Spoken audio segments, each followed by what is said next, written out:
Alhamdulillah, kita senantiasa bersyukur pada Allah Subhanahu wa taala dengan terus memuji dan memujanya saja. Kita tidak memuji yang lain kecuali Allah, kita tidak memuja yang lain kecuali Allah. Kalau kita ingin memuji makhluknya, ucapkanlah alhamdulillah. Gitu ya. Ucapkanlah subhanallah wa bihamdih. Ucapkanlah la haula wala quwata illa billah.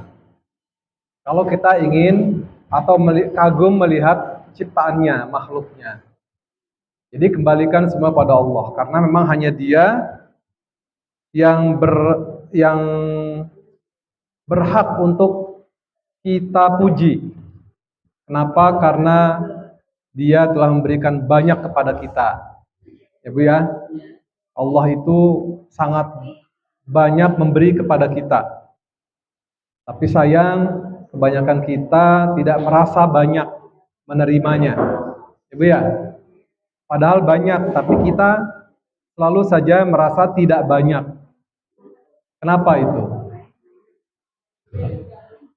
Ya, mungkin karena kita menganggap yang namanya rezeki itu duit. Ya Bu ya. Yang namanya rezeki itu harta melimpah. Padahal ketika ibu mampu datang ke pengajian ini, ibu sudah dapat rezeki yang banyak tuh Bu. Ya, ibu diizinkan oleh Allah datang ke masjid ini mendengarkan pengajian setiap hari Ahad. Ibu datang kemari dengan mengerahkan seluruh tenaga, pikiran, mengorbankan waktu. Itu rezeki itu Bu. Tidak semua orang dapat rezeki ini. Buktinya yang datang ke sini cuma segini kan? Coba kalau sekampung muka pada datang ke masjid misalnya.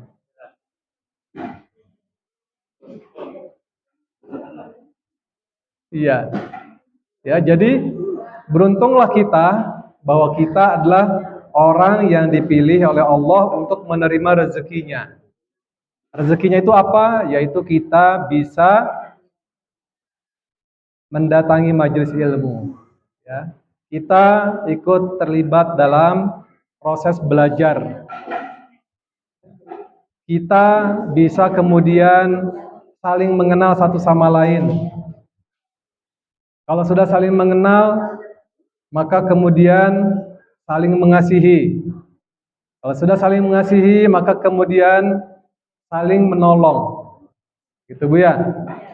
Kalau ibu cuma sebatas mengenal saja, kemudian tidak diikuti dengan saling mengasihi, rugi sekali Bu. Ya, rugi sekali. Ibu sering ketemu, tapi kemudian ibu merasa apa sih manfaatnya saya ketemu gitu. Karena ibu tidak mampu mengambil hikmah dari silaturahim yang kita lakukan. Ya, ibu datang ke sini tuh dalam rangka ukhuwah Islamiyah, membangun semangat persaudaraan, bersaudara. Ya, kita ini diikat oleh keimanan. Ya, persaudaraan kita ini diikat oleh keimanan, bukan oleh harta, bukan oleh materi. Karena kalau kita diikat cuma oleh materi, nanti materinya habis, selesai sudah. Ibu ya, ibu kalau membangun rumah tangga karena materi, begitu materinya habis langsung ditendang suaminya. Ibu ya? Iya, kalau pertimbangannya adalah materi. Kalau motifnya materi. Selama materi masih ada, maka selama itu ibu menyayangi suami atau suami menyayangi ibu. Tapi kalau materi sudah tidak ada, dan itu menjadi dasarnya, pasti kalau enggak ibu yang menendang, ya suami yang menendang ibu. Membuang. Gitu ya Bu ya. Makanya rugi sekali kalau kita membangun rumah tangga itu atas dasar materi. Rugi sekali. Kita membangun rumah tangga atas dasar harta benda, ya, atas dasar jabatan, atas dasar status sosial. Wah dia ustadz nih, oke lah saya mau menikah dengannya. Tapi begitu ustadznya sudah tidak lagi mengajar misalnya, atau sudah tidak lagi populer dengan masyarakat, selesai sudah cintanya. Jadi kalau ibu masih berpikir tentang materi, tentang harta benda, tentang hal-hal yang duniawiya, maka ibu tidak akan dapatkan apa-apa. Begitu juga ibu datang ke sini. Kalau ibu ngaji masih mempertimbangkan atau karena ini dan itu, pertimbangan-pertimbangan materi, maka ibu tidak akan pernah mampu bertahan lama di sini. Ya Bu ya? Tapi saya percaya ibu mampu bisa bertahan lama dan terus-menerus mengaji di sini. Mudah-mudahan itu karena niat yang tulus. Ya Bu ya? Semata-mata karena ingin belajar. Ya, semata-mata karena ingin mendapatkan ridha Allah. Ya. Semata-mata karena ingin supaya masjid ini makmur. Ya. Memakmurkan masjid itu bagian dari tugas-tugas kita, Bu, orang-orang yang beriman. Kalau orang tidak beriman tidak mungkin memakmurkan masjid. Ya. Sesungguhnya yang memakmurkan masjid itu hanyalah orang-orang yang takut kepada Allah. Ya, yang bertakwa kepada Allah, yang memiliki iman, maka mereka lah yang memakmurkan masjid. Memakmurkan masjid itu apa artinya? Menghidupkan. Ya, ada pengajian, ada sholat, ada macam-macam kegiatan-kegiatan yang bermanfaat buat masyarakat. Baik ibu-ibu yang dirahmati Allah, kita hidup di muka bumi ini, Bu, ditentukan ya, kualitas hidup kita ditentukan oleh adanya hidayah Allah.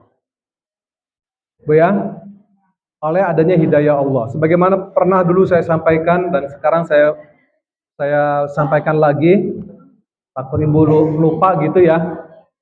Dan mumpung saya masih ingat, kalau saya yang lupa nggak kesampaian lagi nanti ya. Mumpung saya masih ingat, kita itu Bu diberi hidayah oleh Allah sampai kepada kedudukan kita menjadi sempurna dibandingkan makhluk lain. Ya, setiap makhluk ini dapat hidayah. Ya, setiap makhluk di muka bumi dapat hidayah, Bu. Burung itu dapat hidayah. Ayam, kambing, kucing dan sebagainya itu dapat hidayah Allah. Cuma bentuknya apa hidayahnya? Nah, ini nanti kita lihat. Hidayah yang umum diberikan kepada makhluknya, ya oleh Allah diberikan kepada makhluknya adalah hidayah naluri. Hidayah apa, Bu? Naluri. Ya, naluri. Tahu naluri? Insting. Wah, itu lebih keren lagi tuh. Insting itu lebih keren lagi daripada naluri. Ya bahasa Inggris soalnya. Insting itu bahasa Inggris. Apa ya? Naluri itu sifat asli kita. Sifat asli setiap makhluk itu naluri. Misalnya gini. Binatang itu, Bu, kenapa dia bertahan hidup? Karena ketika dia lapar, dia mencari makan. Itu naluri. Binatang nih, kita semua sama kalau nalurinya seperti itu. Lapar, makan. Kalau nggak ada makanan, cari dulu makanannya. Sama seperti burung, seperti ayam, seperti kucing, begitu, Bu. Ya, ketika dia lapar, maka dia berusaha mencari makanan. Kita begitu lapar, ngapain, Bu?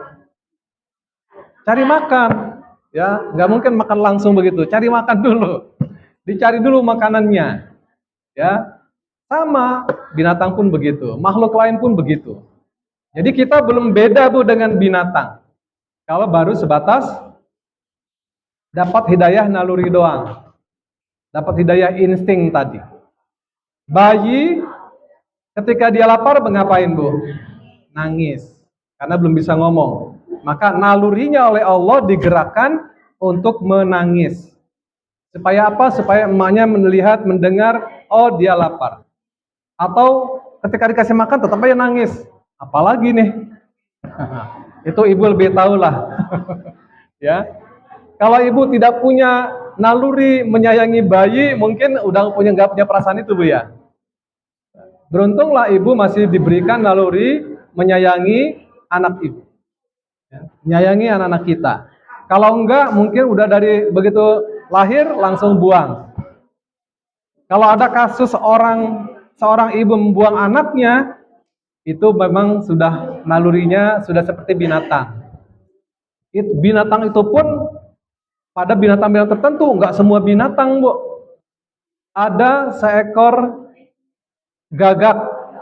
Mungkin saya pernah cerita, masih ingat nggak, Bu? Gagak itu, Bu, ketika dia lihat setelah telurnya menetas, dia lihat, loh, kok bule? Kalau gagak warnanya apa, Bu? Hitam. Tapi begitu dia lihat anaknya, kok bule? Langsung dia tinggalkan. Ditinggalkan. Jadi kalau ada seorang manusia yang tidak merasa saya tidak punya anak ini gitu, lalu dia buang, nah itu sama seperti gagak. Tapi Allah tetap memberikan rezeki kepada anak gagak ini, ya. Dengan cara apa? Dari tubuhnya keluar bau, keluar sesuatu yang bisa mengundang ulat untuk datang, gitu. Itu cara Allah, itu naluri yang Allah berikan kepada si anak gagak ini, Bu. Ya. Sehingga ketika dia udah emaknya ditinggalkan oleh emaknya, lalu maka dia harus mencari makan sendiri. Tapi dia masih kecil, belum bisa apa-apa, dia cuma bisa duduk aja, paling buka mulutnya aja, ya, merintih saja gitu ya. Kita nggak tahu merintih atau berzikir, gitu, ya. Tapi kalau kata Allah bahwa seluruh makhluk manusia ini, seluruh makhluk yang kuciptakan itu semuanya berzikir. Cuma kita tidak pernah tahu cara berzikir mereka seperti apa. Nah, jadi si kecil ini, si bayi gagak ini, oleh Allah diberikan naluri dari badannya itu keluar bau.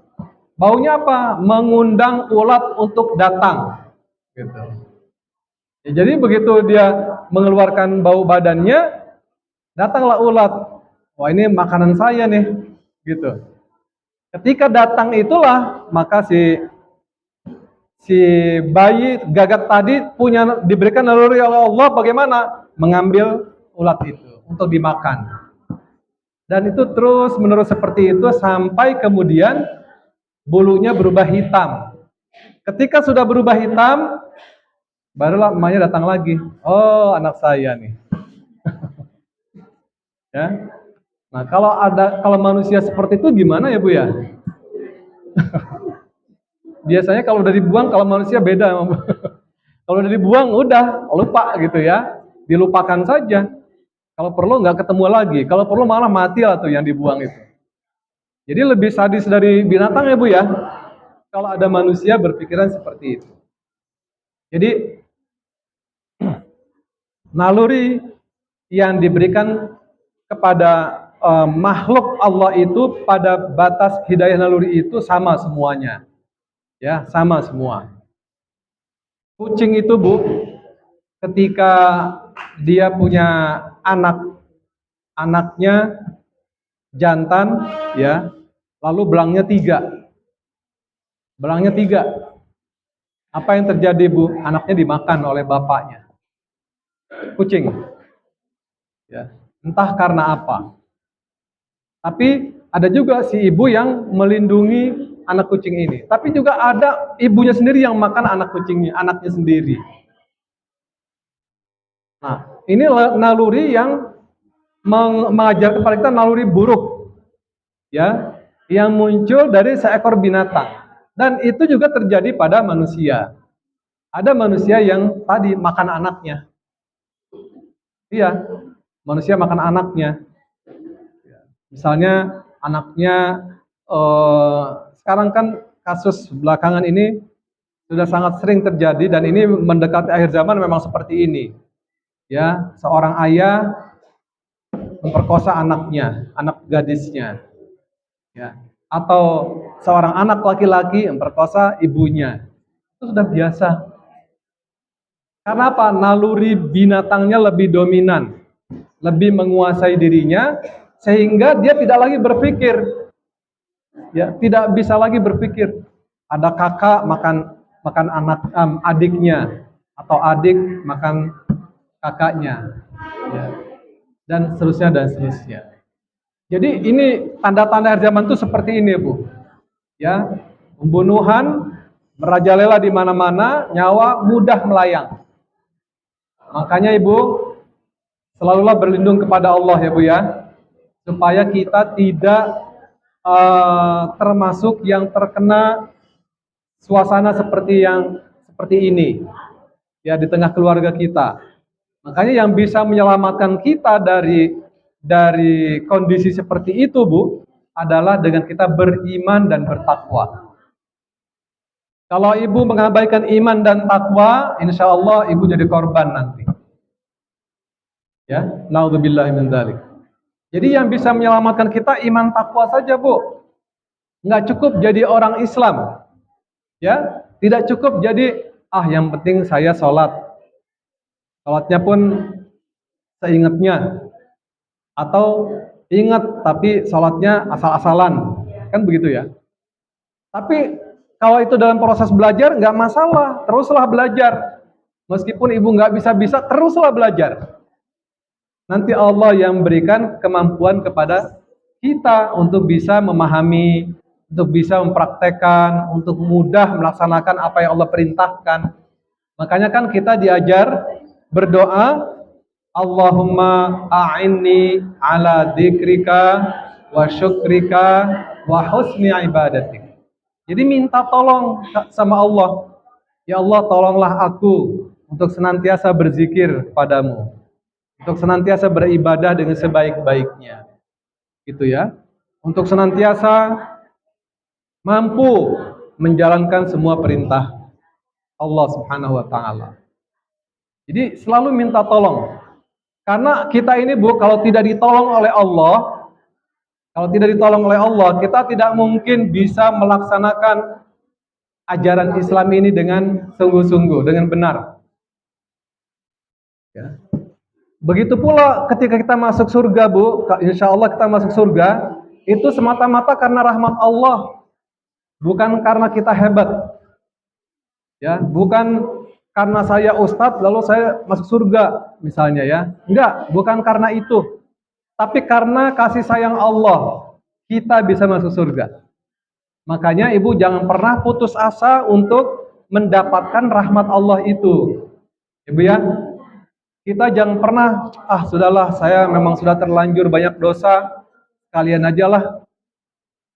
Dosanya ditambah terus, gitu. Itu namanya orang putus asa, Bu. Ya, sudahlah saya nggak ngerti-ngerti nih, baca Quran nggak bisa-bisa, terus sholat bagaimana itu berat sekali, lalu putus asa. Ya udahlah, mendingan nggak usah sholat. Ya udahlah, lama-lama nanti berpikirnya, ya udahlah nggak usah berislam saja, murtad. Ini bahaya sekali kalau seperti ini. Makanya hanya orang kafir saja yang punya sifat putus asa. Gitu, Bu. Ya, hanya orang kafir saja yang bersifat putus asa. Sehingga dia selalu saja hidupnya itu gelisah, bimbang, ragu. Ya. Mau melangkah bingung. Ya. Bagaimana nih ya? Benar apa enggak ya? Gitu. Itu kalau dia tidak pernah memahami apa-apa yang Allah inginkan. Jadi untuk memahami itu ya kita harus terus belajar. Meskipun nggak paham-paham, terus saja belajar. Nanti Allah pahamkan itu. Itu Bu ya. Baik, ini jadi hidayah naluri. Sama kita dengan binatang, dengan makhluk lain sama. Nah, sekarang supaya beda bagaimana?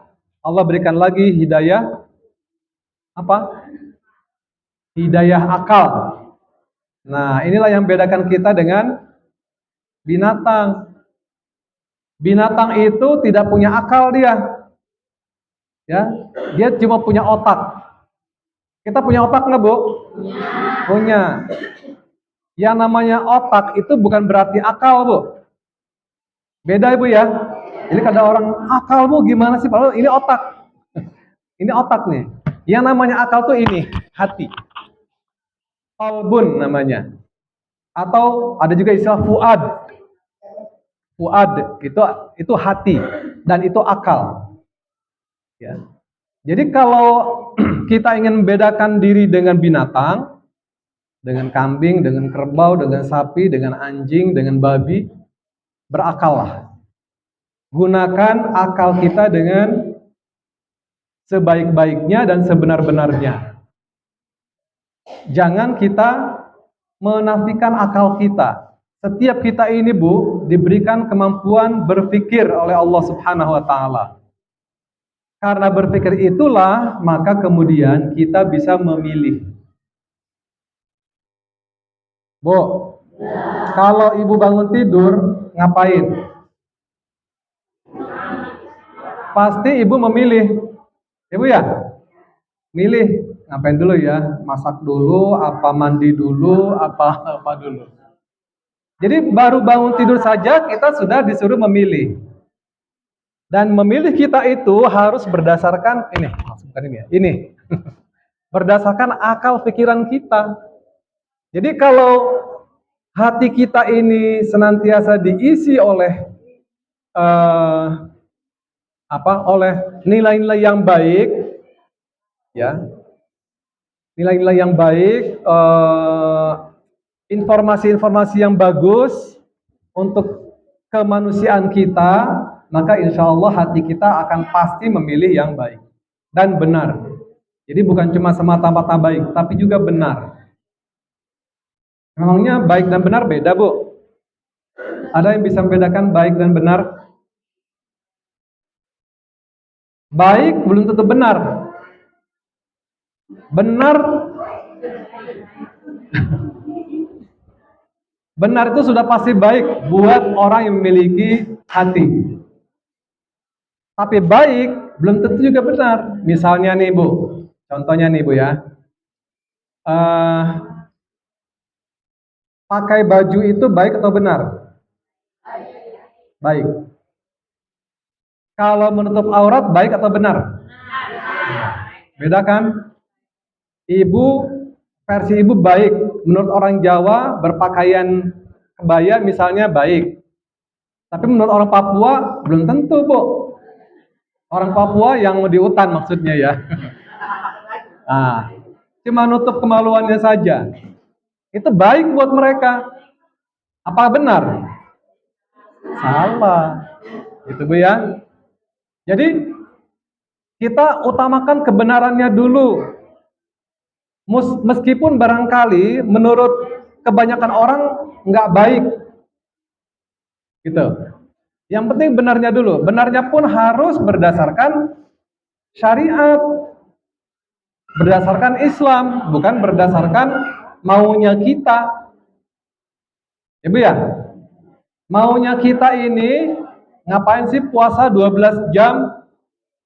Mendingan makan. Gitu. Ya. Mendingan makan. Ya makannya yang sehat-sehat lah misalnya. Kita nih pikiran kita nih begini. Daripada puasa berlapar-lapar, mendingan kita makan. Tapi kita pilih makanan yang sehat. Jadi nggak perlu puasa. Benar apa baik? Baik, tapi belum tentu benar. Kalau bulan puasa kan benarnya adalah berpuasa, makan ada waktunya, gitu. Bu ya, jadi bedakan baik dan benar itu berbeda. Kalau yang benar insya Allah baik, ya. Walaupun mungkin ada sebagian orang yang menganggap apa sih baiknya? Yang penting benar dulu, Bu. Kayak begini, Bu. Apa ya?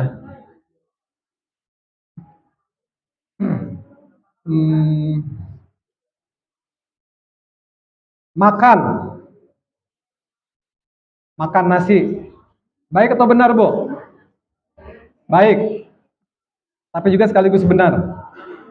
Tapi ada nilai tambah benarnya itu bagaimana? Kalau makannya sesuai porsi. Ibu ya, baru menjadi benar.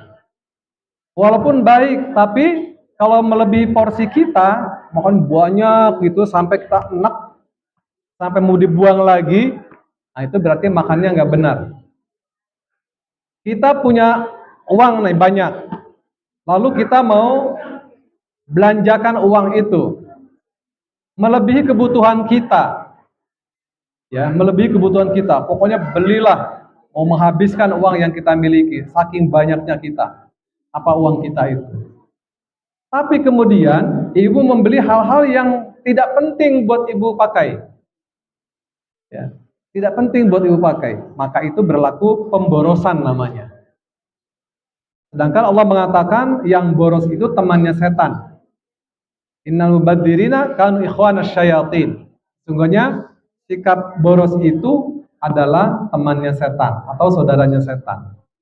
Jadi yang benar bagaimana? Kita punya uang, gunakanlah uang itu sesuai dengan apa yang kita perlukan. Gitu. Kalau ibu perlunya makan 3 kali sehari, ya udah, cukupkan saja itu. Nggak usah cari tambahan yang macam-macam. Oh, yang penting saya puas. Kalau ukurannya puas, nanti ibu malah jadi penyakit. Akhirnya muncullah penyakit gula, penyakit stres, penyakit jantung kayak saya punya. Ya, karena saya waktu itu sering makan yang enak-enak, Bu. Iya, baru baru sadar setelah kena. Ah, iya. Jadi Bu, kalau kalau yang namanya enak belum tentu benar ya Bu ya. Kelihatannya, wah orang kaya enak bener makannya, tapi ternyata orang kaya paling banyak penyakitnya dibandingkan kita nih Bu. Ya, semakin tua semakin kaya penyakit, maksudnya. Ya, bagaimana pernah dulu saya cerita ketika saya bertemu dengan apa namanya mengisi pengajian di rumah orang kaya, gitu. Wah disediakan makanan. Nah, ketika mau makan nih bareng, si tuan rumah cuma ngambil nasi sedikit sekali, cuma secomot. Kemudian dengan wortel seperlunya, daun seperlunya gitu ya. Sedangkan saya bisa makan semua yang ada di meja itu. Gitu. Jadi semakin kaya orang itu, kalau dia tadinya sudah selalu enak makan, sementara yang dimakan itu sembarangan, ya udah, begitu sudah pada batas tertentu, maka kemudian makan itu menjadi musuhnya. Jadi oleh karenanya Bu, belajar dari mereka, kita boleh makan enak tapi jangan sering-sering Bu ya. Jangan sering-sering. Kalau makan buah nggak perlu cari-cari apel, anggur, nggak perlu Bu. Sesuai dengan kantong kita, beli aja pepaya. Burung kutilang aja bagus makan pepaya. Ya Bu ya. Ternyata pepaya itu luar biasa buat kesehatan kita. Gitu. Ya. Jadi pada prinsipnya adalah kalau kita menggunakan apa yang ada di muka bumi dengan sesuai dengan porsi kita, ya, dengan porsi kita, insya Allah akan stabil. Kesehatan kita pun akan lebih baik. Jadi jangan kagum dengan orang yang kelihatannya subur gitu ya, banyak makan rupanya nih, gitu ya. Padahal belum tentu, banyak penyakitnya justru. Gitu ya. Ternyata banyak penyakitnya gitu. Baik. Kembali kepada hidayah yang kedua tadi Bu ya. Maka yang membedakan kita dengan binatang adalah akal. Akal. Bukan sini, akal sini. Hati. Binatang tidak punya hati, tidak punya akal, dia ya sikat aja semua apa yang menurut dia baik. Tetapi hebatnya Bu, kalau binatang itu, kalau dia sudah terpenuhi saja kebutuhannya, dia berhenti. Ibu pernah perhatikan nggak semut yang makan makanan kita, Bu? Itu kalau dia sudah dapat satu tempat, itu aja yang dinikmati. Sekelilingnya itu padahal ada yang lain, nggak dinikmati. Makanannya sama, tapi si semutnya udah dapat, di pinggirnya udah dapat nih. Langsung itu aja terus yang disentuh. Yang lainnya nggak disentuh. Itu binatang. Kalau kita gimana, Bu? Semuanya kita ambil. Ya, semuanya kita ambil. Iya, begitu ya. Mumpung ya. Mumpung ada, mumpung banyak gitu ya. Sehingga kita sikat semuanya. Nah, jadi kadang-kadang begitulah, kadang-kadang naluri binatang lebih baik daripada naluri umum manusia serakah pada umumnya. Ya. Kalau manusia itu, wah ini enak, wah banyak kemauan dan sebagainya. Tapi kalau binatang udah, itu dapat udah, itu aja nggak kemana-mana dia. Cobalah perhatikan. Baik, jadi ini yang bedakan kita dengan binatang. Kita diberi akal oleh Allah Subhanahu wa Ta'ala. Ini namanya hidayah akal. Nah, oleh karenanya Bu, bersyukurlah kita bahwa kita sudah diberi hidayah akal oleh Allah. Untuk apa? Akal itu digunakan untuk bisa membedakan mana baik, mana buruk, mana benar, mana salah. Itu gunanya akal diberikan itu. Makanya setiap tindakan kita tidak boleh asal-asalan. Kalau asal-asalan itu binatang. Ya, levelnya level binatang kalau asal-asalan itu. Pokoknya yang depan ada sikat. Kalau kita karena diberikan kemuliaan oleh Allah dengan diberikan akal, maka setiap tindak tanduk kita itu harus sesuai dengan akal dan pikiran kita. Gitu. Jangan seperti binatang.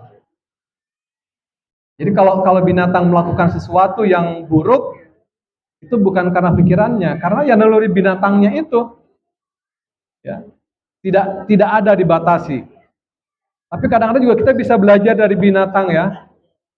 Pada satu sisi ada binatang yang sangat betul-betul menyayangi, tapi juga di sisi lain juga ada binatang yang sangat betul-betul memangsa anaknya sendiri. Gitu. Ada binatang yang rajin bekerja, kuat, giat bekerja untuk memenuhi kebutuhan hidupnya. Seperti seekor semut itu ya, dia tidak pernah berhenti, terus saja. Nah kita, kalau ada manusia yang kemudian merasa, kayaknya saya gagal, udahlah, saya pasrah saja. Ini salah nih, dia tidak optimal menggunakan pikirannya. Ya, tidak maksimal, tidak sungguh-sungguh menggunakan akal pikirannya. Manusia itu diberikan akal oleh Allah supaya dia mampu bertahan hidup. Itu Bu. Pada level ini kita tidak beda dengan orang kafir. Bu. Kalau ibu masih mengandalkan pikirannya saja, nggak beda sama orang kafir. Bahkan barangkali kalau kita lihat hari ini, orang kafir lebih maju daripada umumnya orang Islam, ya Bu ya. Lihat aja itu negara-negara maju, umumnya negara kafir Bu ya. Amerika, Eropa, itu negara-negara maju. Jepang, Korea, negara-negara maju. Itu artinya apa? Cara berpikir mereka lebih maju dari umumnya kita. Gitu. Sehingga mereka punya berhasil menjadi sebuah negara yang maju, masyarakat yang modern. Nah kita kalau tidak optimal, tidak betul-betul sungguh-sungguh menggunakan akal pikiran kita, ya hidup kita nanti akan selalu dilecehkan oleh mereka, ya akan selalu dianggap remeh, ya direndahkan oleh mereka karena kita tidak maksimal menggunakan pikiran kita. Makanya yang namanya manusia Bu, ya dia tidak boleh berhenti berpikir. Bu, batas berpikir manusia itu sebenarnya tidak ada Bu, sampai mati dia terus berpikir, kecuali yang pikun. Kalau yang pikun itu berarti sudah beristirahat itu pikirannya. Ya, akalnya sudah diistirahatkan oleh Allah. Tapi sebenarnya kalau kita tidak ingin pikun, tidak ingin kembali kepada masa anak-anak, maka ada cara yang paling mudah dan ekonomis, nggak mahal. Ngapain? Pertama, sering-sering baca Quran. Lalu, sungguh-sungguhlah menghafalnya. Insya Allah ibu tidak akan pikun. Baca, lalu menghafal. Nggak usah takut, saya udah tua, pasti nggak bisa-bisa nih. Jangan. Katakan pada diri, saya harus menghafal dan saya bisa. Ini cara untuk bisa menghindari dari kepikunan. Itu yang pertama, yang utama. Yang kedua adalah bagaimana? Selalu bekerja. Jangan bengong aja. Jangan ngitungin semut aja. Ya, nggak ada kerjaan. Lihat tuh ibu-ibu kita di desa, ya, jarang di desa yang sampai pikun. Kenapa? Kalau mereka bekerja ya, artinya sibuk aja di rumah itu. Yang tadi selalu berkebun, ketika batas usia sudah mengharuskan dia banyak besar di rumah, dia bekerja di rumah. Kalau suruh berhenti, anaknya misalnya, udah mak istirahat aja, pasti sakit. Ya bu ya? Ya jadi kalau ibu tidak mau pikun, ya teruslah bekerja, teruslah bergerak. Perdana Menteri Malaysia sebelum yang sekarang ini, itu usianya sudah 95 tahun, Bu. Tapi sempat jadi Perdana Menteri lagi. Oh, dia sebelumnya sudah jadi Perdana Menteri, lalu selesai, lalu ada pemilihan lagi. Ternyata jadi lagi, padahal usia sudah 95 tahun. Kata dia apa? Gunakan pikiranmu untuk terus berpikir. Kemudian, teruslah beraktivitas. Ya, digerakkan, cara berpikir kita tuh gerakan. Jadi bukan cuma gerak badan, tapi juga gerak olah pikir namanya. Olah pikir. Jadi selalu terus berpikir tentang apa saja. Ya, kalau ibu misalnya, aduh, saya mikirin apa ya, terus nggak sanggup. Kalau ibu nggak sanggup berpikir gitu, ajak orang ngobrol, gitu loh bu. Ajak orang ngobrol, ajak diskusi, ya, dengan bahasa ibu sendiri. Nggak usah kayak harus sama dengan orang-orang yang sudah pinter, enggak. Ya, kita bisa atau bercanda, mengajak diskusi, mengajak ngobrol anak kita. Anak kita kan pikirannya lebih maju ya. Udah ajak ngobrol aja. Iseng-iseng aja nanya gitu. Kalau nggak tahu apa, nanya aja sama anak kita. Nanti ditantang dia untuk berpikir, menggunakan pikirannya. Ya, bisa dia menjelaskan, ini loh mak, ini kayak begini nih. Nanti tanya lagi. Tanya emang betul-betul nggak tahu, tanya aja gitu. Ini yang bisa mengolah sistem berpikir kita sehingga kita tidak cepat pikun. Ibu ya, tidak cepat pikun. Jadi fisiknya bergerak, pikirannya juga bergerak. Sebelumnya tadi selalu dekat dengan Allah. Ya, banyaklah berzikir, banyaklah baca Quran, hafalkan Al-Quran itu semampunya kita, sekuat tenaga. Itu yang bisa menolong kita nanti. Ya Bu ya, di samping nanti Al-Quran itu akan datang mendampingi kita di alam barzah Bu, karena kita dekat dengan Al-Quran, dia nanti akan mendampingi kita ketika malaikat nanya, maka yang membantu jauh itu Al-Quran Bu, kalau kita sering bacanya, kita sering mengajinya, kita sering menghafalnya. Insya Allah dia akan menolong kita dalam bentuk makhluk manusia yang ganteng, kalau buat ibu-ibu. Ya, jadi di sebuah hadis dikatakan begitu ya, bahwa nanti Al-Quran datang kepada kita yang senantiasa membaca Al-Quran itu di alam barzah, mendampingi kita saat ditanya oleh malaikat. Dan nanti malaikat akan nanya, ini kamu siapa? Ya, nanya kepada orang ini. Kata orang ini, saya Al-Quran. Ngapain kamu mendampinginya? Karena dia cinta sama saya, maka saya harus mendampinginya, menemaninya. Kalau sudah ditemani oleh Al-Quran Bu, bereslah urusan di alam barzah itu Bu, insya Allah. Ya Bu ya. Makanya ngajinya jangan sepekan sekali. Ngajinya jangan seminggu sekali Bu ya.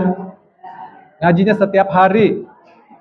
Atau setiap habis sholat ngaji. Walaupun cuma berapa ayat gitu. Ya Bu ya. Insya Allah nanti Al-Quran akan datang menemani kita di alam barzah. Dan bukan cuma di alam barzah, tapi juga nanti di Yaumul Mahsyar. Ya, di pengadilan Allah, dia juga tetap akan mendampingi kita sebagai pengacara kita, sebagai pembela kita. Gitu. Ibu ya? Oke, jadi itu yang kedua. Pada level ini, pada level hidayah akal ini, kita tidak beda dengan orang kafir. Orang kafir juga berpikir, Bu, diberikan akal oleh Allah. Ya, sehingga kadang-kadang kita sama dengan dia, kadang-kadang kita lebih rendah dari dia atau kita lebih tinggi dari dia. Tergantung kita menggunakan akal pikiran kita ini. Semakin banyak kita gunakan akal pikiran kita, maka kedudukan kita akan semakin mulia. Ibu tahu nggak yang menemukan listrik ini siapa? Orang Islam atau orang kafir? Orang kafir. Dia terus disebut namanya, dikenang namanya sebagai orang yang hebat. Itu adilnya Allah. Orang kafir, dia menemukan ilmu, lalu diangkat namanya, derajatnya oleh Allah. Terkenal di muka bumi ini saja. Ya. Tetap dimuliakan oleh Allah. Karena dia sudah menyumbang sesuatu yang penting bagi kehidupan manusia. Jadi dimuliakan. Begitu juga kita, Bu. Kalau kita ingin dapatkan kedudukan yang mulia, maka gunakanlah seluruh akal pikiran kita untuk memberikan kemanfaatan kepada manusia lainnya. Insya Allah itu nanti kita punya umur yang kedua. Setelah kita meninggal, nama kita tetap disebut. Nama kita tetap dikenang. Ya, tetap dikenang oleh orang-orang setelah kita. Maka oleh karenanya, tinggalkanlah sesuatu yang bisa orang selalu mengingat kita. Gitu ya. Seperti halnya kita, mungkin kalau ibu udah lupa, kalau anak-anak kita ini, kalau ditanya siapa yang menemukan listrik, mereka bisa jawab James Watt atau Thomas Alva Edison. Nama itu terus disebut. Udah sekian belas abad sampai hari ini masih disebut. Karena kedudukannya yang mulia. Ya, oleh Allah dimuliakan ini. Meskipun orang kafir dimuliakan oleh Allah. Tapi cuma di dunia ini saja. Kalau kita gunakan akal pikiran kita sumbangkan buat kepentingan manusia pada umumnya, seluruh umat manusia, dan manusia merasakan manfaat keberadaan kita, maka kita nanti punya dua kemuliaan, dunia dan akhirat. Di akhirat, karena banyak sumbangan kita kepada masyarakat, ya kepada manusia, dan manusia merasakan manfaat keberadaan kita, maka terus mengalir tuh pahala jariah. Makanya Bu, kalau Ibu sudah tahu belajar mendapatkan sesuatu pelajaran dari sini, jangan disimpan. Ngomong sama yang lain. Ibu ya, ngomong aja. Mau dia terima, mau kagak, mau ngerti, mau kagak, ngomong aja. Ibu ya, apa yang Ibu sudah paham dari apa yang saya sampaikan, sampaikan lagi. Terutama kepada keluarga kita sendiri. Ya, terutama kepada suami kita, kepada anak kita, kepada siapa saja ada di rumah kita. Setelah itu sampaikan kepada tetangga kita. Insya Allah Bu, kalau ada orang mendengar apa yang kita bicarakan lalu dia praktekkan, lalu kita mati, ini pahalanya terus mengalir pada kita Bu. Dia dapat pahala, lalu pahalanya itu juga mengalir kepada kita. Itu enaknya jadi penyampai kebenaran. Ya. Itu enaknya mengajarkan orang. Itu enaknya beramal jariah. Beramal jariah. Ibu menyumbang masjid ini, alhamdulillah sekarang sudah dimanfaatkan. Ibu sudah dapat itu pahalanya. Sampai mati ibu sudah dapatkan pahala selama masjid ini berdiri. Gitu. Oh, kalau masjidnya nggak ada gimana? Tapi ada orang-orang yang kemudian menjadi pinter, paham agama, lalu dia menyebar ke seluruh pelosok, maka pahala orang itu akan sampai kepada kita. Pahala orang yang diajarkan oleh mereka itu sampai juga kepada kita. Enak nggak, Bu? Nah, jadi harus bersemangat juga, jangan buat diri sendiri, Bu. Kalau sudah tahu nih, habis ngaji di sini, Ibu tahu sesuatu, sampaikan kepada yang lain. Ya, Bu ya? Kalau Ibu nggak bisa nyampaikan gimana? Ajak aja kemari. Ya, Bu ya? Saya nggak bisa ngomongnya gimana nih? Ya udah ajak aja dah. Mendingan lo ikut gua dah. Ngaji gitu. Wah, itu luar biasa itu, Bu.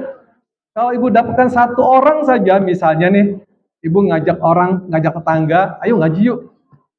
Terus tetangga ini kemudian menjadi baik, menjadi sadar, ya.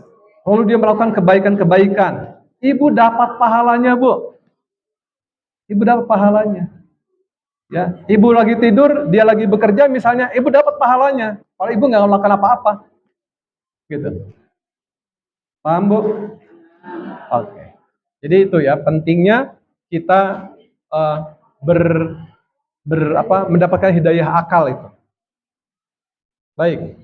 Nah, kemudian yang membedakan kita pada tingkat berikutnya adalah membedakan kita dengan orang kafir, membedakan kita dengan binatang adalah hidayatuddin. Hidayah agama Islam. Ya. Hidayatullah.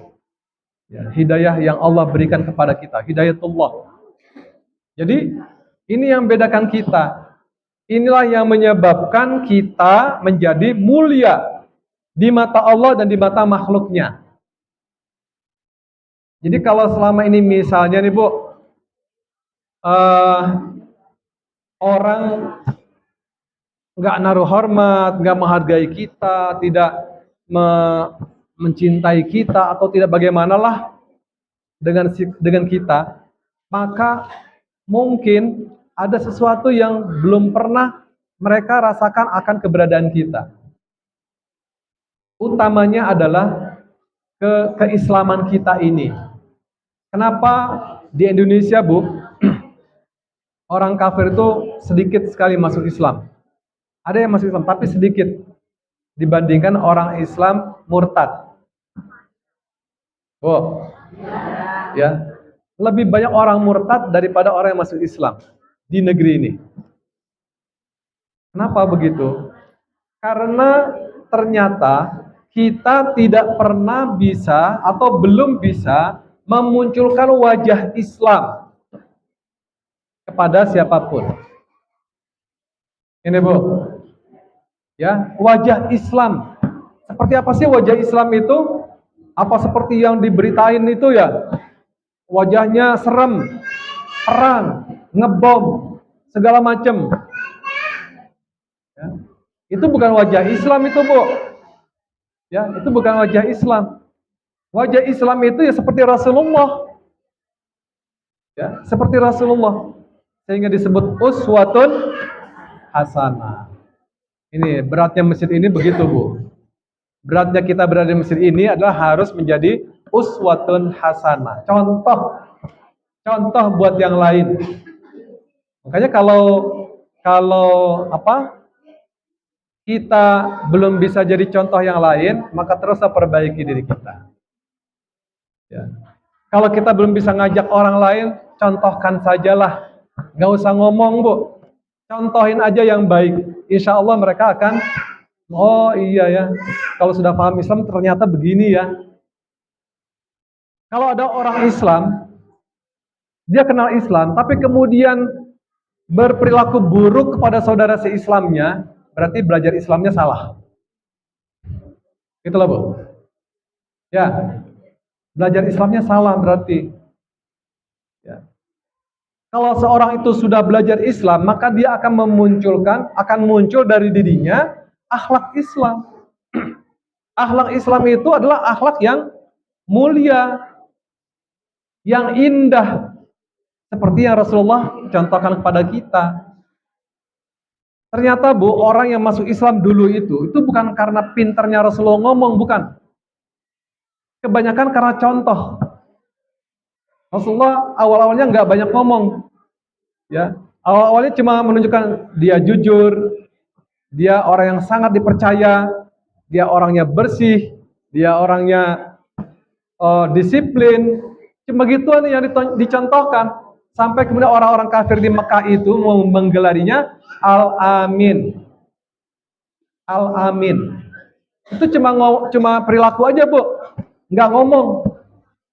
Karena waktu itu awal-awalnya adalah Rasulullah belum dapat tugas bicara pada yang lain. Dia cuma nyontohin doang. Ya, bagaimana cara bertetangga yang baik. Ya. Sampai kemudian Rasulullah mengatakan, man kana yu'minu billahi wal yawmil akhir falyukrim jarahu.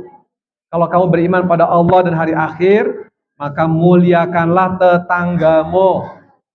Kita sudah muliakan belum tetangga kita? Oh, sudah belum dimuliakan tetangga kita? Ah.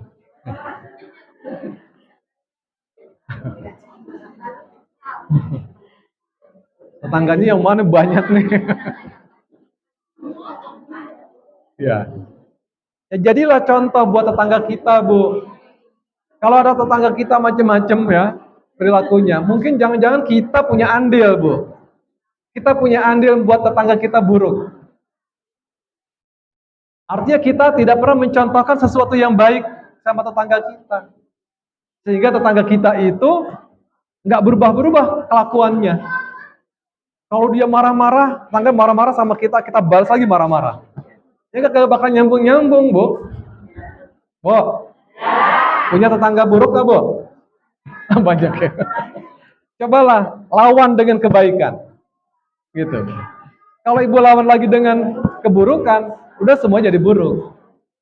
Akhirnya orang nggak mau, ngapain ngaji, kelakuannya masih begitu.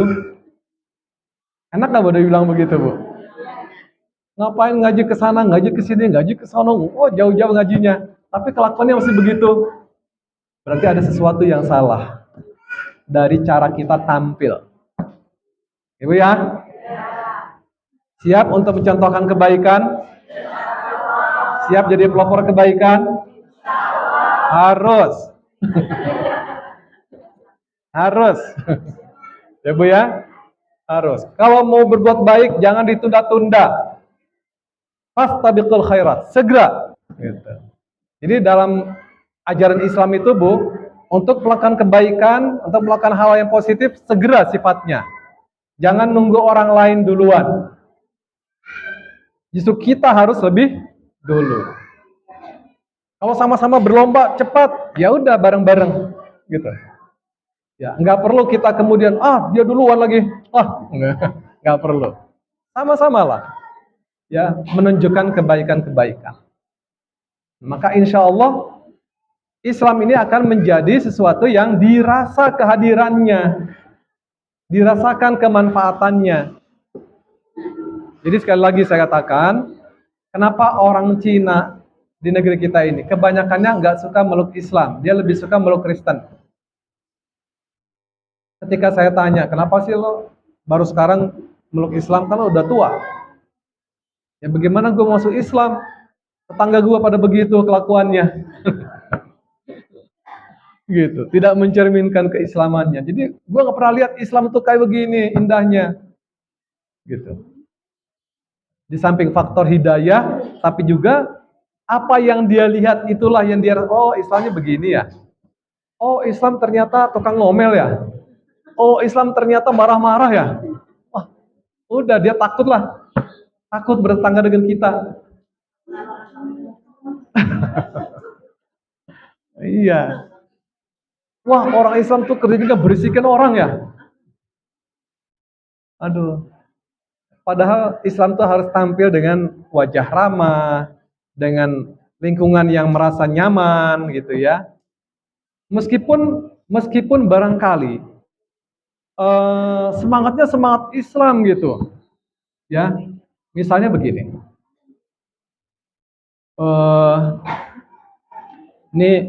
Ini contoh di tempat saya tinggal dulu. Di daerah Jakarta Barat.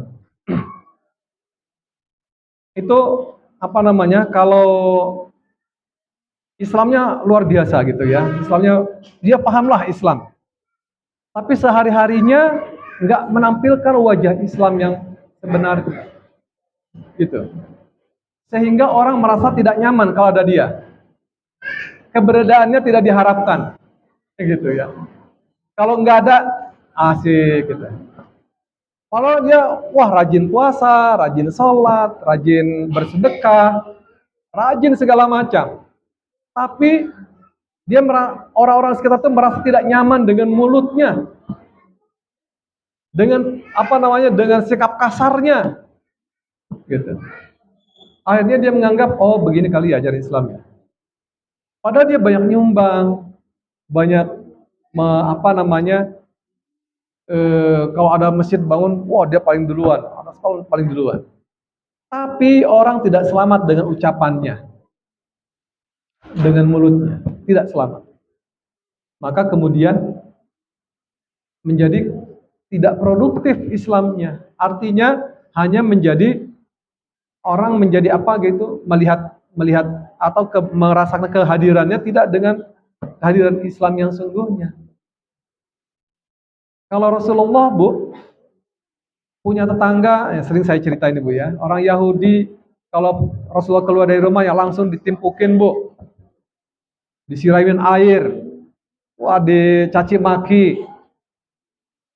Ini tetangga nih, tetangganya orang kafir, orang Yahudi. Tapi Rasulullah tidak pernah marah. Ya. Malah ketika dia berhenti karena sakit, Rasulullah datang ke rumahnya.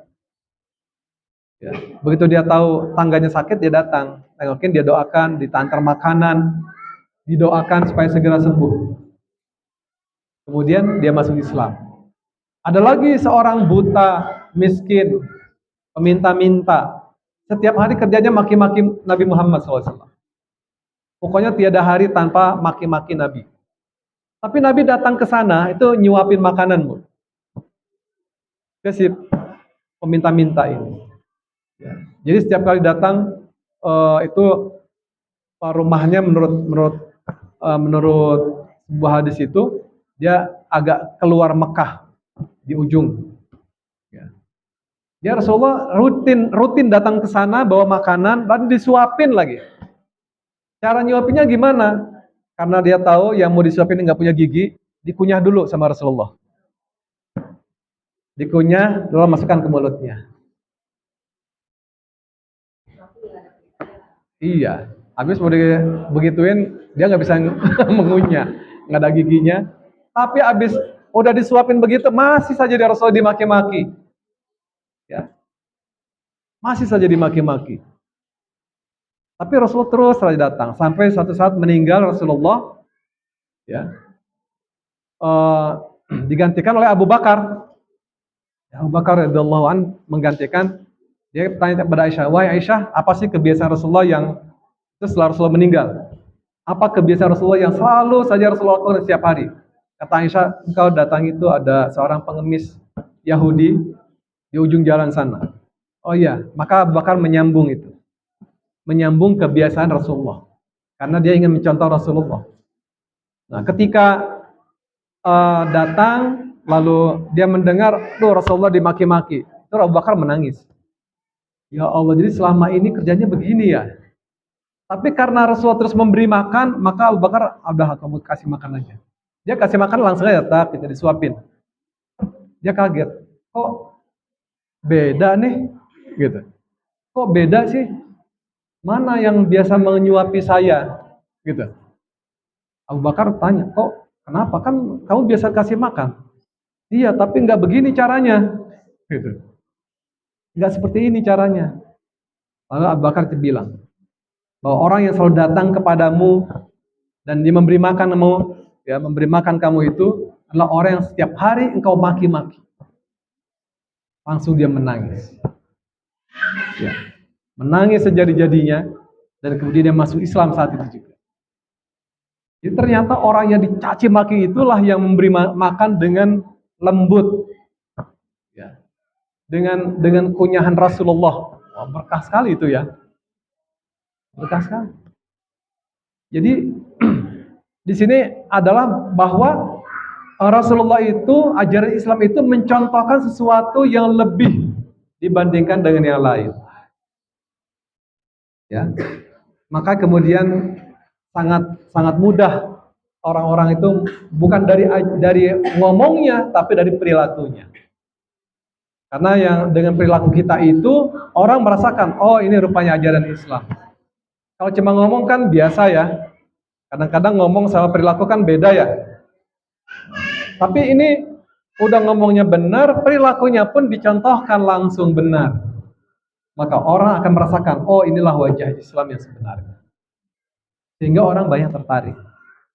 Dan itulah yang dikatakan oleh seorang mu'alaf ketika saya tanya, kenapa lu baru masuk Islam sekarang? Kenapa nggak dari dulu? Gue sebenarnya pengennya dari dulu, tapi gue nggak pernah lihat wajah Islam yang seperti ini, yang sebenarnya. Jadi dia proses masuk Islamnya itu karena dia membaca sejarah Nabi Muhammad SAW. Dia sudah jatuh hati pada Islam, tapi dia tidak menemukan wajah Islam dalam bentuk perilaku. Maka kemudian karena hidayah membimbingnya tadi, Hidayatuddin ini, membimbingnya, dia membeli sebuah buku tentang sejarah Rasulullah. Dia baca itu. Ternyata di situ dia tersentuh. Maka dia kemudian, saya baru tahu kalau Islam itu seperti ini. Gitu. Dari membaca sejarah Nabi Muhammad SAW. Itu artinya apa, Bu? Bahwa Islam ini akan kelihatan dan dirasakan manfaatnya kalau kita praktekin. Ibu ya? Dipraktekin. Praktekkanlah semampu kita. Kalau kita baru bisa mampunya senyum dengan ikhlas, maka tersenyumlah dengan tetangga-tetangga kita. Terutama dengan suami tentu saja. Pertama. Kok ketawa sih? Pastilah sama suami, masa enggak sih? Ya. Pertama suamilah. Ya, ajak dia senyum, bahagiakan hatinya. Kemudian baru tetangga. Jadi berbuatlah sesuatu yang dirasakan keislaman kita itu oleh orang lain. Ibu ya? Oh. Jadi jangan pernah bosan menunjukkan Islam dalam bentuk perilaku kita. Ini yang bisa menarik hati orang. Ya, yang bisa menundukkan hati siapa saja. Itu dengan menampilkan perilaku Islam kita. Tidak ada yang sekeras apapun hati seseorang itu, kalau sudah ditundukkan dengan akhlak Islam yang kita tunjukkan, dengan pertolongan Allah, hidayah yang diberikannya, dia akan tunduk, dia akan bertekuk lutut pada kita. Ibu ya. Jadi inilah Hidayatuddin ini. Hidayatuddin ini adalah hidayah agama ini, hidayah Islam ini yang bisa membedakan kita dengan siapapun juga. Dan kedudukan kita menjadi makhluk yang paling mulia. Ya. Yang paling mulia di sisi Allah Subhanahu wa taala. Inna akramakum indallahi atqakum. Sebenarnya yang paling mulia di sisi Allah adalah orang yang paling bertakwa. Yang paling bertakwa itulah orang yang betul-betul antara ngomong dan perbuatannya sama. Ya, sama. Kalau belum sama, ya disama-samakanlah. Berusahalah sekuat tenaga untuk bisa menyamakan antara pengetahuan kita, kata-kata kita dengan perbuatan kita. Memang tidak bisa, Bu. Ibu keluar dari sini kemudian mau menyamakan gitu, sekaligus nggak bisa, Bu. Ada proses. Nah, ikutilah proses itu, Bu ya. Ibu nggak usah kemudian putus asa. Oh, saya mah nggak bisa tuh sama apa yang dibilang Pak Salim itu. Berat. Jangan ngomong gitu. Pokoknya, Ibu sudah paham, lakukan. Begitu paham, lakukan. Meskipun pahamnya mungkin cuma 10% dari apa yang saya sampaikan. Yang 10% itu kalau Ibu lakukan, dia akan bertambah menjadi 20%. 20% Ibu lakukan, dia akan bertambah 40%. Sampai 100% utuh mengamalkan Islam. Jadi Ibu nggak usah nunggu sampai Ibu seperti saya. Ibu ya, nggak usah nunggu sampai Ibu paham seperti apa yang saya pahami sekarang ini. Nggak perlu. Ibu paham apa yang sudah saya sampaikan, lakukan saja. Insya Allah Ibu lebih baik daripada saya. Paham Bu saya? Misalnya nih, ibu baru paham satu, saya paham 10. Ibu lakukan satu itu 100%. Seutuhnya satu itu ibu praktekkan dengan sungguh-sungguh. Sementara saya yang tahu 10 itu cuma saya lakukan 10 atau satu persen saja yang saya lakukan. Maka ibu lebih mulia daripada saya. Karena saya tidak 100%, ibu 100% dengan ilmu, dengan paham yang ibu miliki. Paham maksud saya? Ibu ya? Jadi nggak usah nunggu sampai ibu pinter banget, paham banget dengan Islam. Nggak usah. Apa yang sudah ibu paham, lakukan.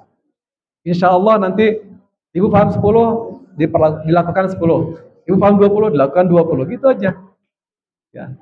Saya sudah paham 100% misalnya, tapi perilaku saya cuma 50%. Maka saya lebih rendah dari ibu.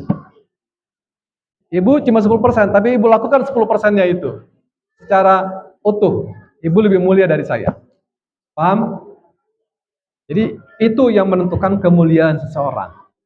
Ya, ketakwaan seorang itu diukur dari apa yang dia pahami lalu dia amalkan ya dengan sungguh-sungguh. Itulah yang menyebabkan kedudukan ibu menjadi lebih mulia dibandingkan yang lain.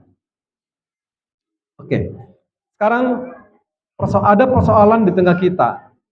Kenapa ada orang yang banyak tahu soal Islam, tapi tidak pernah mampu melaksanakan ajaran Islam itu sendiri. Ya, tidak pernah mampu. Kenapa itu? Nah, hal pertama yang kita periksa adalah hati. Ibu tanya pada hati. Ya, kenapa saya sudah paham Islam tapi berat sekali melaksanakan ajaran Islam? Meskipun yang paling sederhana misalnya. Tanyakan hati. Gitu. Kalau ibu masih merasa hati menjawab, gak ada masalah.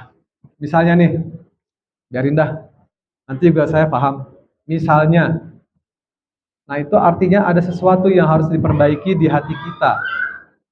Ya, harus diperbaiki. Karena hati yang sombong itu tidak akan pernah bisa menyerap Islam ini ke dalam jiwanya. Tidak pernah bisa. Ibu datang ke sini dengan hati yang sombong, ya, merasa udah paling paham gitu misalnya, atau udah merasa paling banyak berbuat, tapi dengan perasaan sombong, maka itu nggak ada artinya. Meskipun ibu paham, ya, banyak paham soal Islam, tapi ibu tidak melakukan, ya, kita tidak melakukan sesuatu yang harusnya yang sudah kita pahami kita praktekin, tapi ibu tidak, kita mengabaikannya, maka kita berarti ada sesuatu yang salah di hati kita. Allah mengatakan, fi qulubihim maradun fazadahumullahu marada walahum adzabun alim. Ya. Pada hati mereka ada penyakit. Kemudian Allah tambahkan penyakitnya itu. Karena tidak segera diobatin. Kalau kita punya penyakit hati, Bu, dan kita tidak obati, dia akan terus menjadi kanker. Ya, akan menjadi terus merusak hati kita. Hati yang rusak itu adalah hati yang tidak hidup lagi.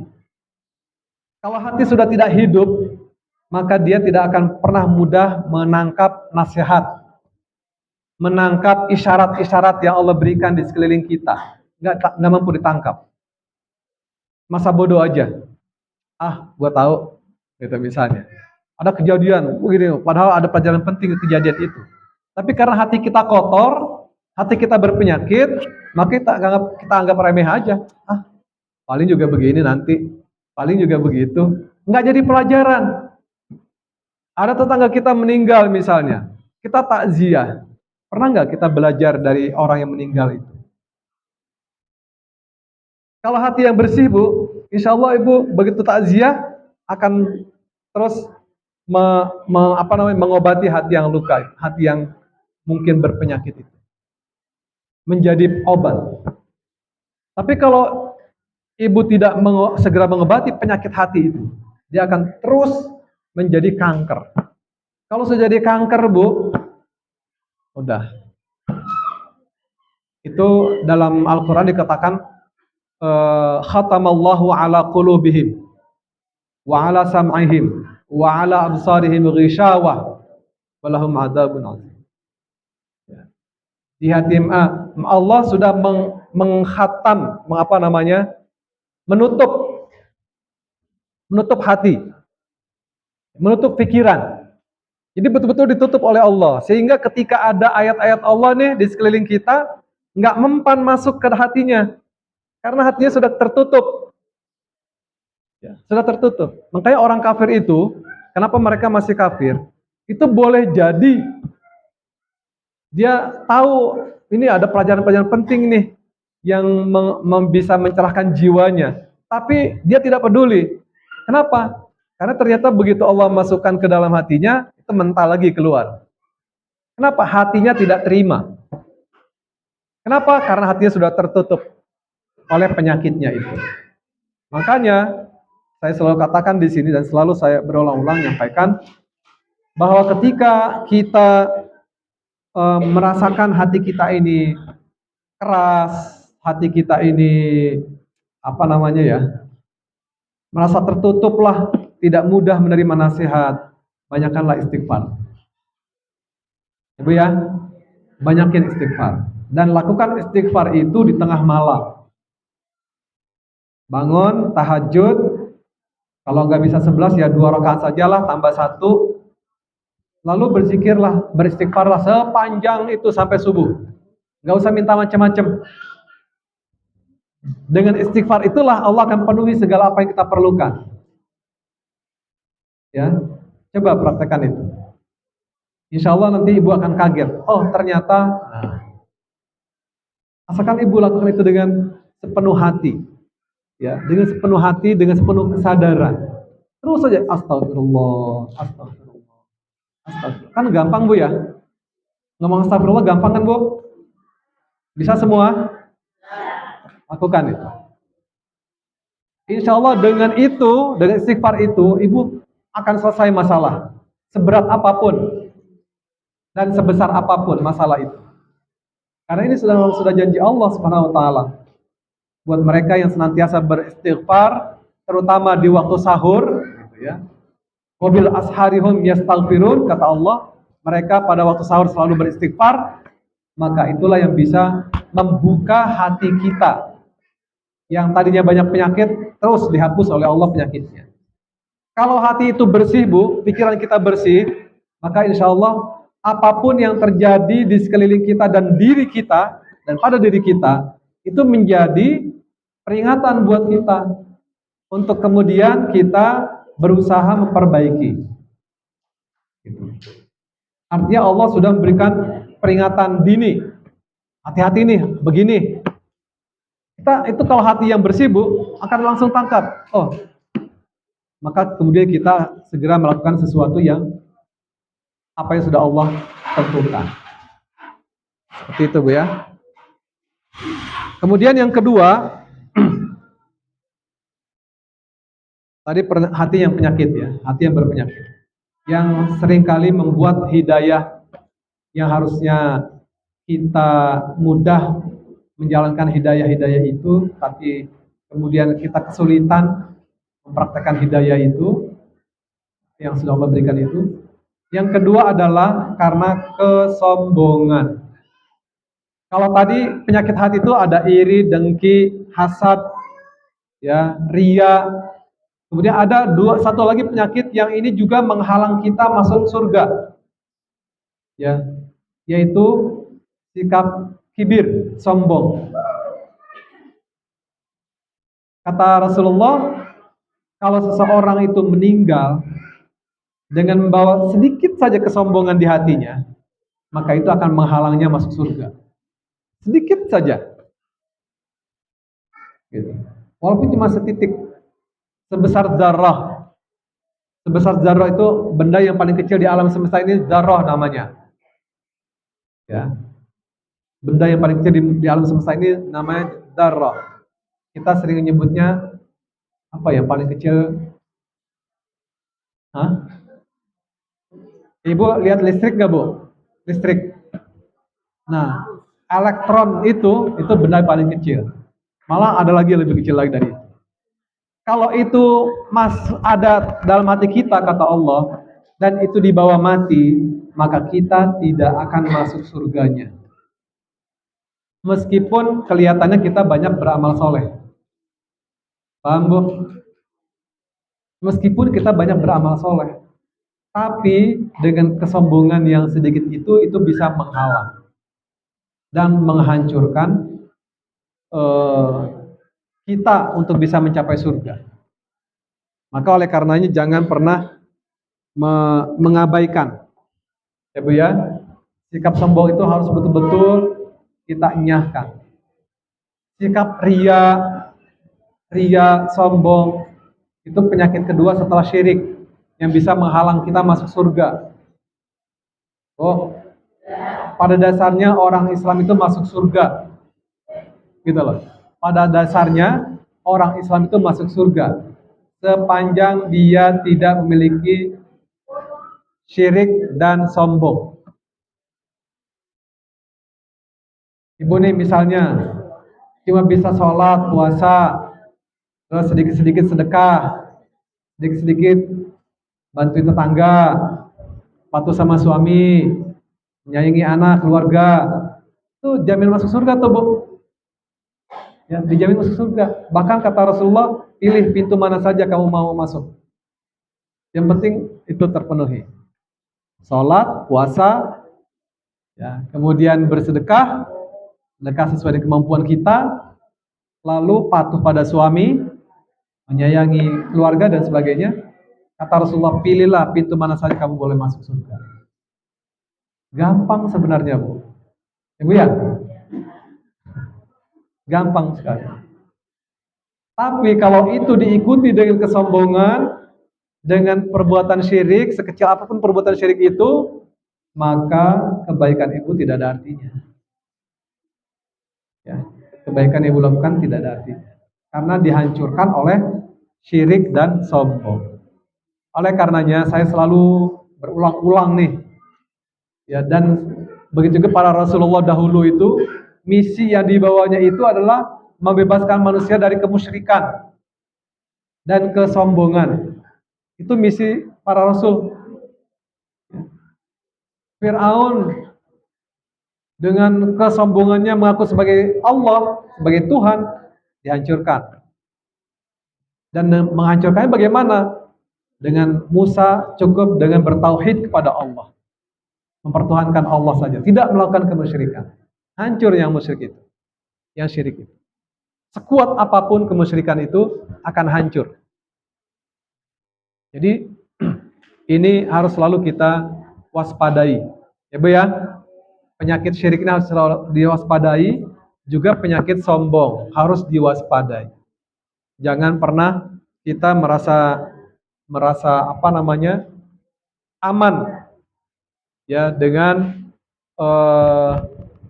kondisi keislaman kita ini kalau kita tidak waspada terhadap penyakit syirik dan sombong.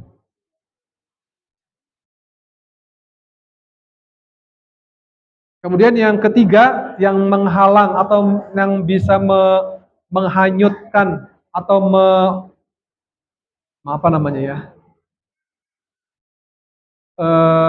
merusak hidayah untuk kita dapatkan itu adalah kita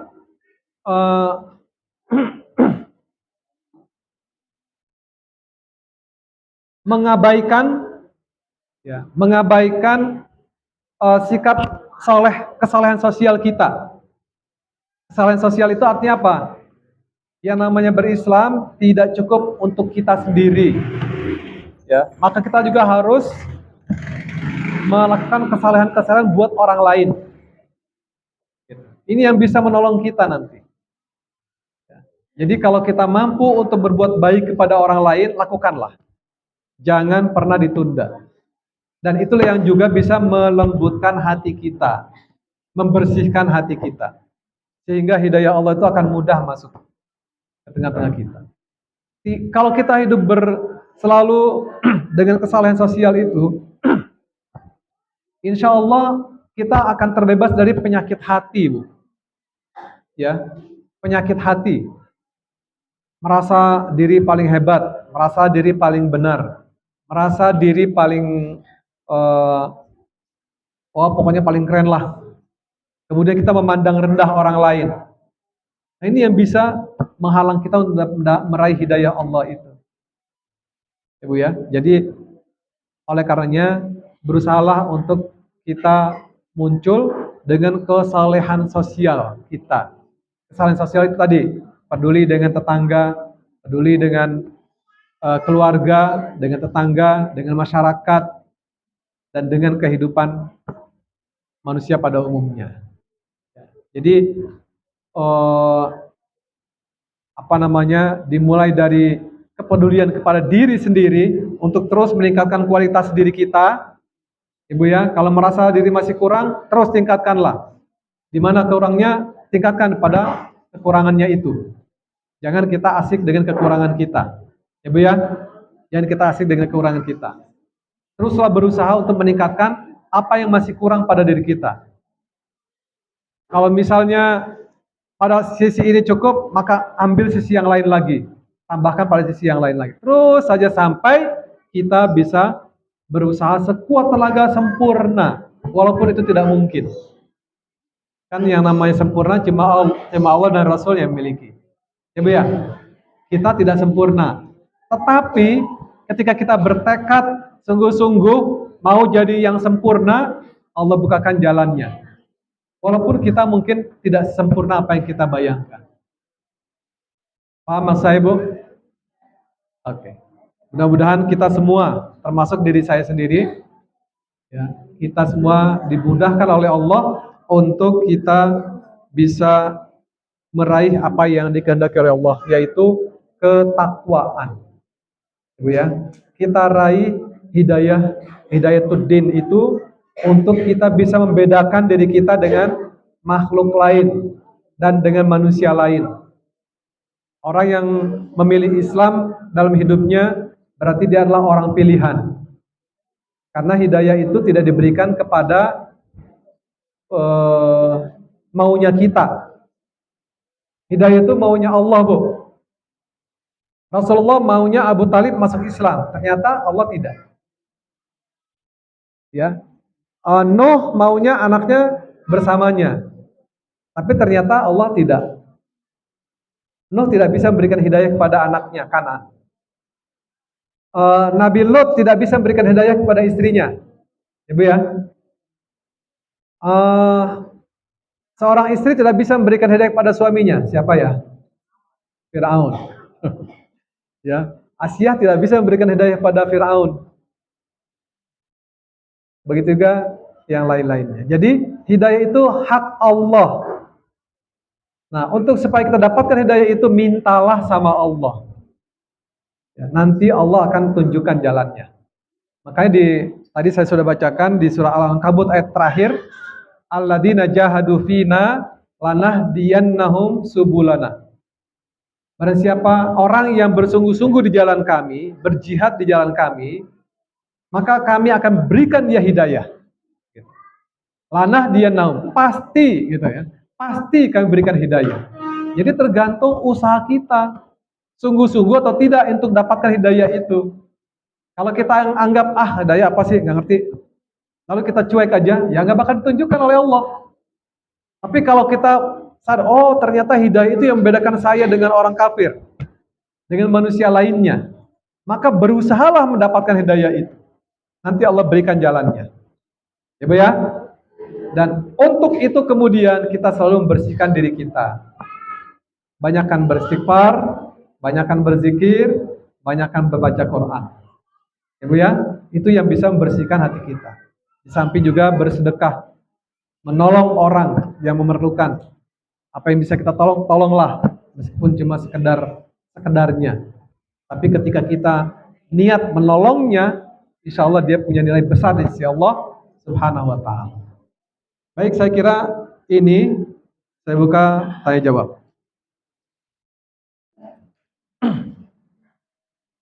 Ada yang mau tanya silakan. Ya, silakan Bu.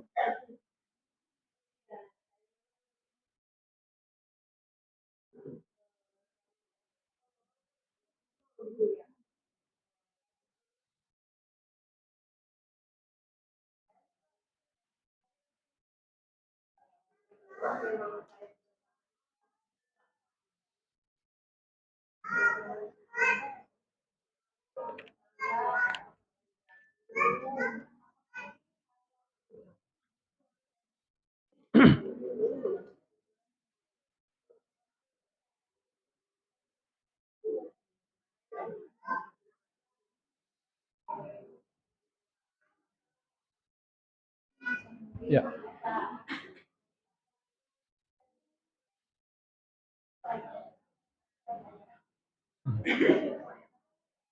Ya, baik.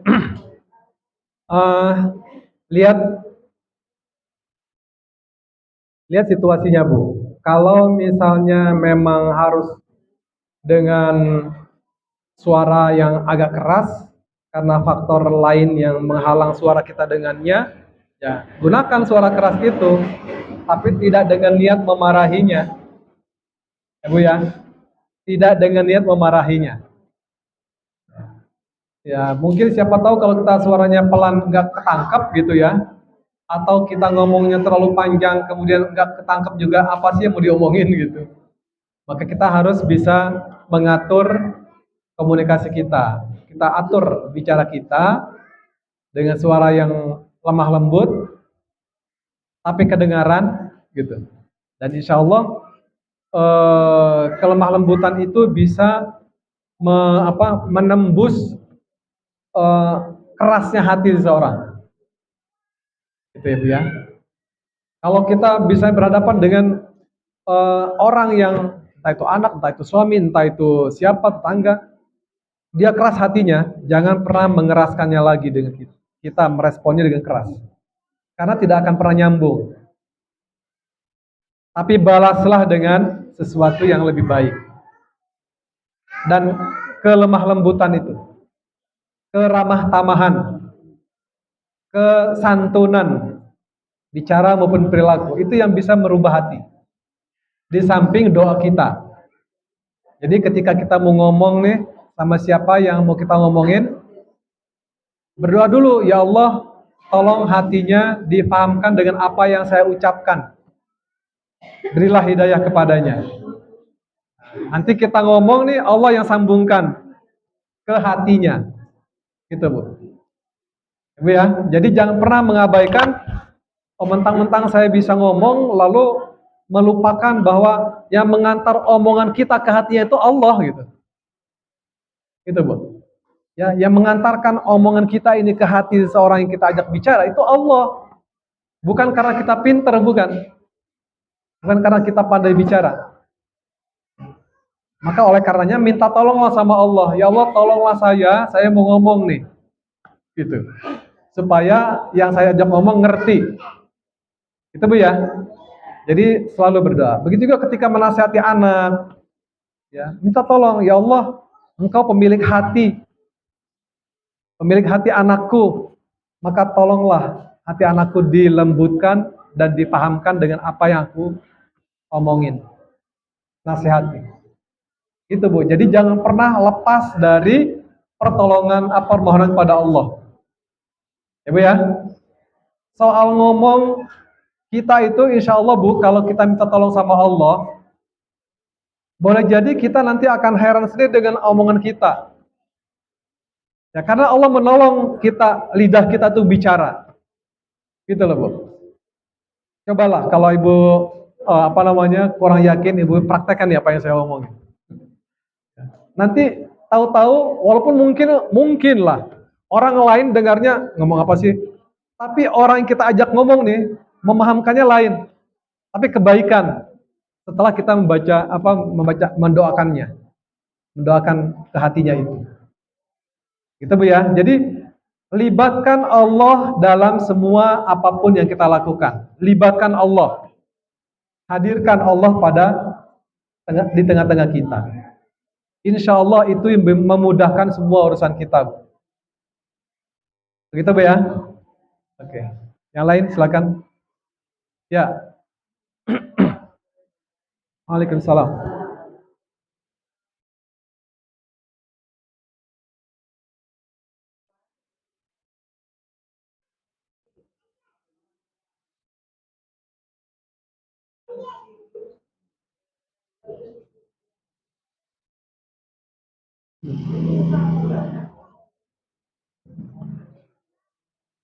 Kalau si yang bersangkutan anak tersebut ya berdosa pasti.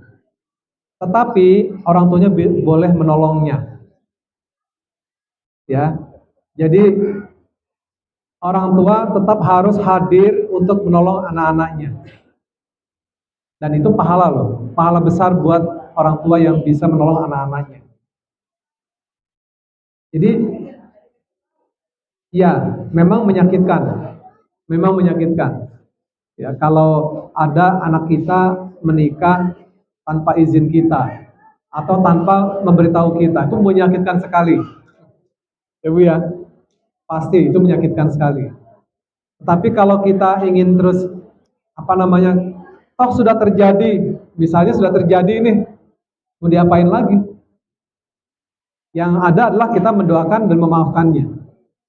Itu lebih aman buat jiwa kita sendiri, Bu.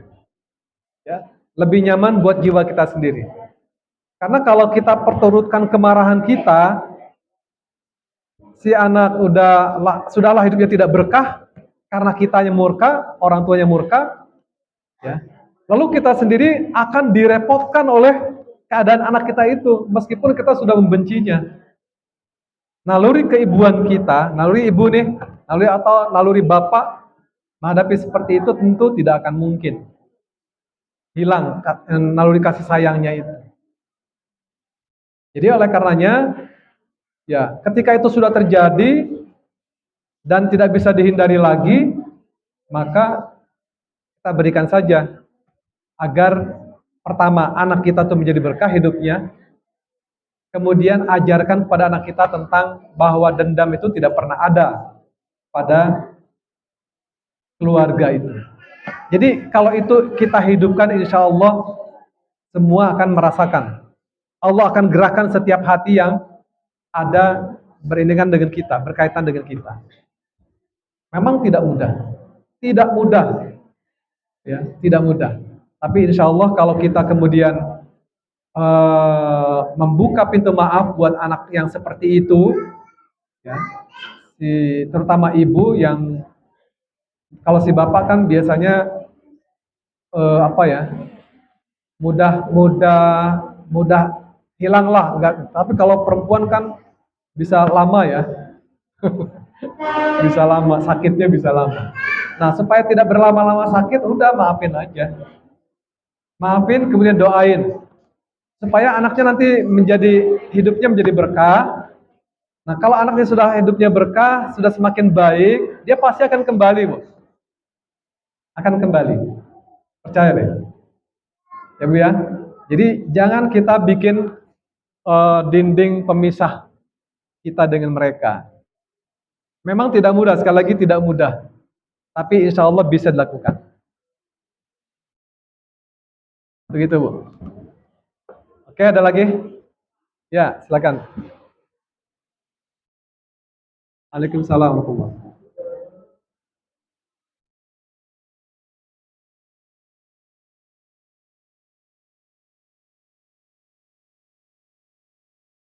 Ya, ingin berubah, ya lunasi dulu KPR-nya. Tidak boleh, diselesaikan saja dulu. Ya.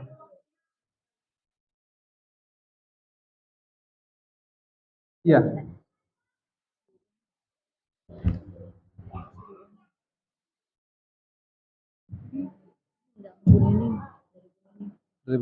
Oh.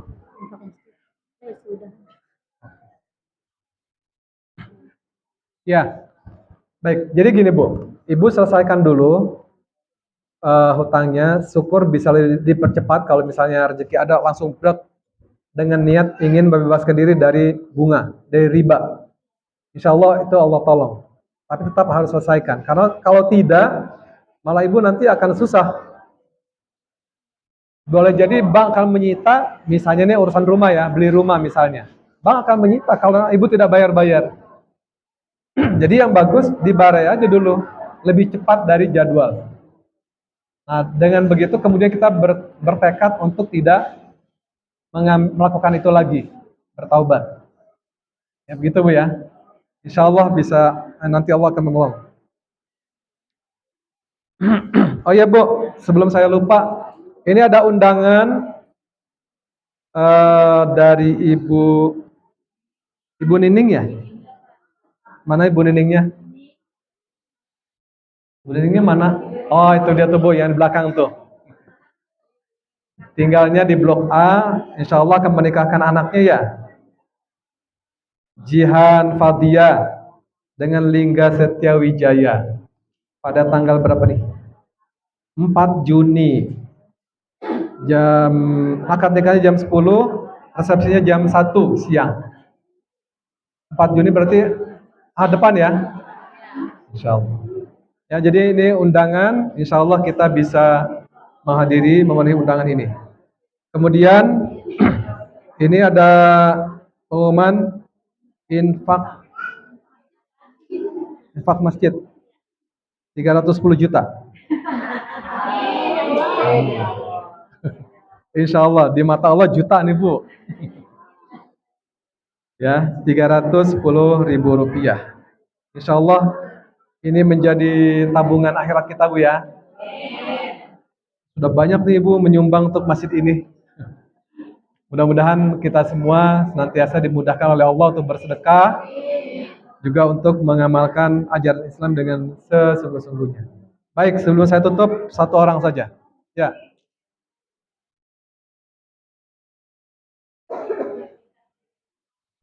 Nikah siri. Nikah di bawah tangan, tidak diketahui secara hukum negara. Jadi secara syar'i terpenuhi, tapi secara negara tidak terpenuhi. Itu nikah siri.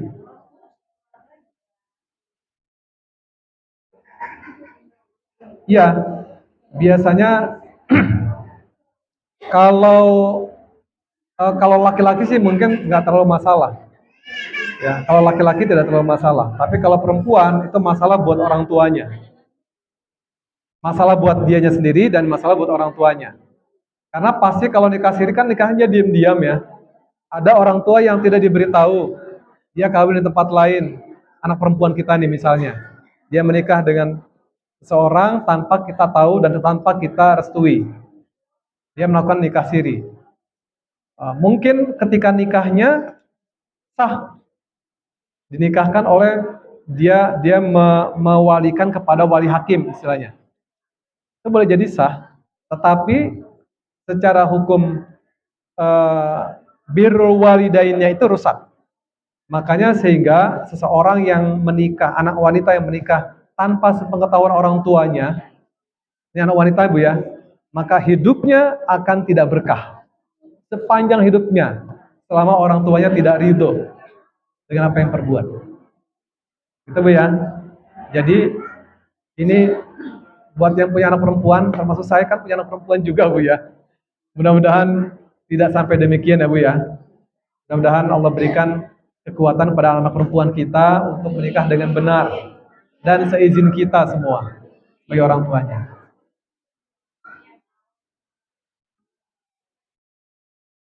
Apanya? Ya.